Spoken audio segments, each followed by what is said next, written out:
Bonjour. Pour ce dimanche, le parc aux étoiles vous donne rendez-vous avec la lumière zodiacale. Mais qu'est-ce donc?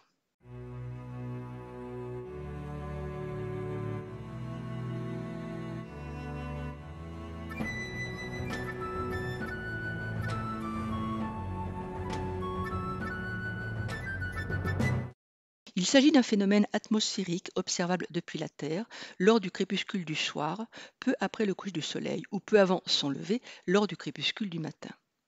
Pour cela, dirigez votre regard respectivement vers l'ouest ou vers l'est. Là se dresse sur l'horizon dominant le firmament un cône de lumière. Cette lueur pâle et diluée dans le ciel assombri rappelle de loin le bras laiteux de la Voie lactée. En fait, il s'agit de la lumière zodiacale. Mais pourquoi est-elle visible et dans quelles conditions? Tout d'abord, cette traînée lumineuse et diffuse n'est pas observable toute l'année, mais à des périodes bien précises, lorsque l'écliptique, sorte d'autoroute céleste où circulent les planètes, la Lune et le Soleil se trouvent quasiment perpendiculaires par rapport à la ligne d'horizon terrestre. C'est sur cette bande circulaire ceinturant notre étoile dans l'espace que l'on retrouve les signes du zodiaque, d'où l'origine du nom lumière zodiacale. Les conditions favorables pour admirer cette pyramide de lumière qui s'élève vers le ciel a lieu au printemps au crépuscule du soir vers l'ouest et à l'automne au crépuscule du matin vers l'est. L'écliptique se trouve ainsi matérialisée par des poussières interplanétaires illuminées par des rayons du Soleil. Ces paquets de lumière qui encombrent cette autoroute céleste sont des résidus du nuage où s'est formée notre étoile, mais peuvent aussi provenir de la collision entre astéroïdes, de la sublimation des queues de comètes.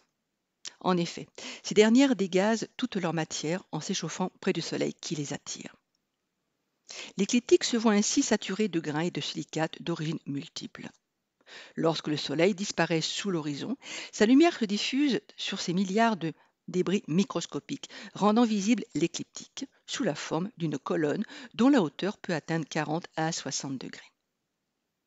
En fait, cette lumière zodiacale couvre toute la voûte céleste, mais elle ne peut être décelée totalement à l'œil nu. Seuls, des détecteurs très sensibles peuvent capturer les différences de luminosité selon la nature et la taille des grains qui réfléchissent et réémettent plus ou moins bien la lumière solaire. En effet, ces grains n'émettent aucune lumière visible, ce sont des corps froids qui, chauffés par la lumière de l'étoile, vont rayonner de préférence dans l'infrarouge. Cette partie du spectre électromagnétique se situe entre le visible et les micro-ondes.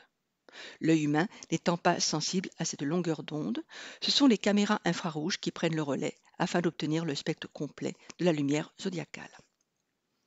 Une belle nuit sans lune dotée d'une atmosphère transparente et pure permet d'observer cette pâle lueur. Elle est souvent hors de portée pour nous citadins où pollution et lumière parasite s'accouplent pour nous empêcher d'admirer ce cône de lumière.